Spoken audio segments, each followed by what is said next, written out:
Okay, there we go. This video is a response to a Torex's video about downloadable content. Here's my thoughts on it. If it's an add-on to a game, or even something that it would be an extra feature to a game, like an extra map, unlockable items that you can only get online, I kinda can see that one. That's fine. As far as, let's say, if we were to have to download all our games, well, you better have content that is actually worth the money. Like, for some people that may not have a copy of, say, Final Fantasy VII, or even Final Fantasy VIII, which is, by the way, now on the PlayStation Network, that is acceptable because you're paying, I think it's like $20 on PSN.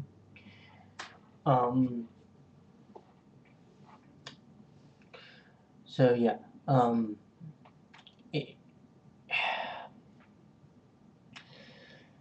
it can have its uses, but it can also,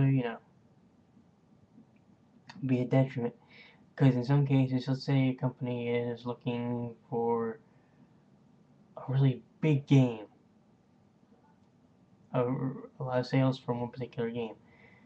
If that game is DLC and it's only say $10, and let's say not everybody has Xbox Live, WiiWare, or the PlayStation Network, well then how are they going to play the game?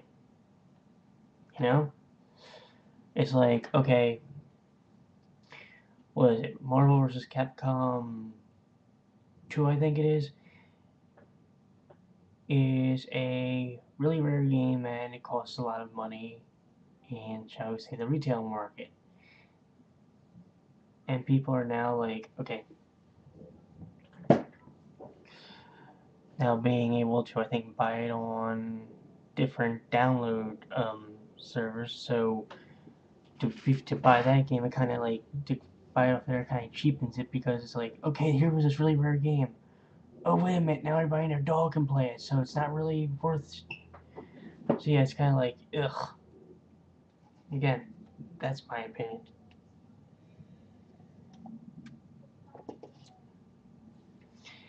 If the game is a game that is not part of, like, let's say, a yearly or bi-yearly installment. Like, I think it's been like 2 years since Mega Man 9 came out, and all of a sudden we're getting Mega Man 10. If the game is like one of those games where it's one of a kind, or the port of a really popular game for a system, like Castlevania Symphony of the Night, Final Fantasy 7, Final Fantasy 7 and 8, Parasite Eve even, and I'll even go as far as saying Tekken. Go ahead, because you're gonna get a lot of people. But if some of these games are, say, niche titles, like, look, I love Flower, I think it's a 10, but because of how awkward the game is, and obviously I don't have sales figures because I don't talk sales, but it's like, what do you do? You know, because I don't even know. Um, Games already get ported onto actual systems.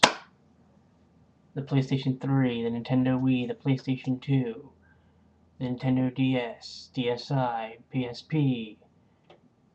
So to say, okay, screw that and screw the people that actually have those systems. Now we're going to put all the games on DLC that's BS.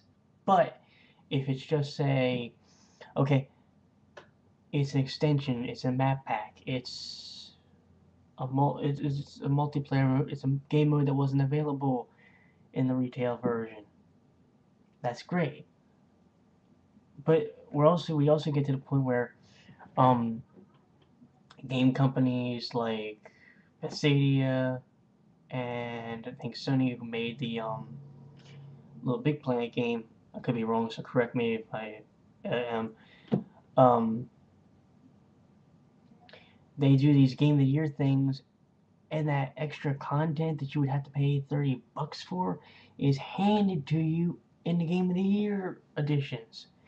So it's like, okay, you can put downloadable content for say Little Big Planet, um, Metal Gear Solid 4, uh, Elder Scrolls Oblivion. But if the game has a Game of the Year edition at some point down the line, then you lose out on those sales. I mean, some people, again, who don't have the PlayStation Network, I kind of do, but my router's kind of screwed up. They're sitting there going, yeah, okay, we're getting this content first, then, and we're the special ones. Then the Game of the Year edition comes out, and then they don't feel so special now, do they? So it's like, what do you do? Oh, it's so. I don't know how to put it to you. Um, so yeah, mate, that's the way I'm looking at it. Downloadable content works to a degree, but at the same time, it's also kind of. Eh. It's kind of like, is it really necessary?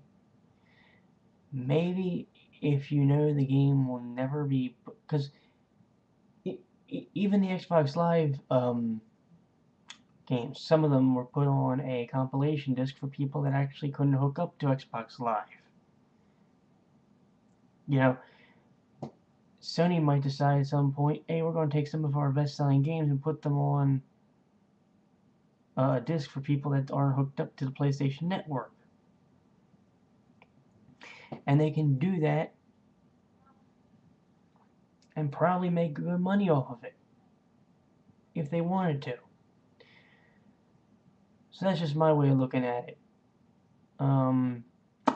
I hope that answers your question a little bit, and if so, great. I'll see you around.